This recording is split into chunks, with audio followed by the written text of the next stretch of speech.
Adobe stock থেকে আমি প্রায় $4 মতন উইথড্র দিচ্ছি। এটা আমার এই মাসে আর্নিং। আপনারা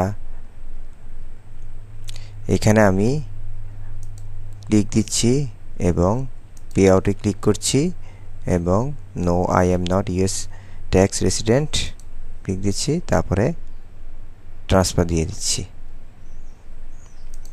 ব্যাস, এই বছর আমি ইনকাম করেছি $467 এবং লাইফ টাইমে আমি ইনকাম করেছি $956। তো আপনারা বুঝতে পারছেন যে এখান থেকে আমি মাসে মাসে কেমন ডলার জেনারেট করতে পারছি এবং আমার income day by day increase হচ্ছে। তো আপনারা যদি এরকম অ্যাডোবি স্টক থেকে ইনকাম করতে চান তাহলে আমার কোর্সটি এনরোল করতে পারেন। আমি শুধু অ্যাডোবি স্টক নয়, আমি iStock, Shutterstock, deposit photo, Pond5, Freepik এরকম অনেক মাইক্রোস্টক রয়েছে। 9টি মাইক্রোস্টক রয়েছে। আমি 9টি মাইক্রোস্টকে কাজ করে থাকি। প্রত্যেকটার মধ্যে আমি ইনকাম করেছি আলহামদুলিল্লাহ। তো আপনারা চাইলে আমার কোর্সটি এনরোল করতে পারেন।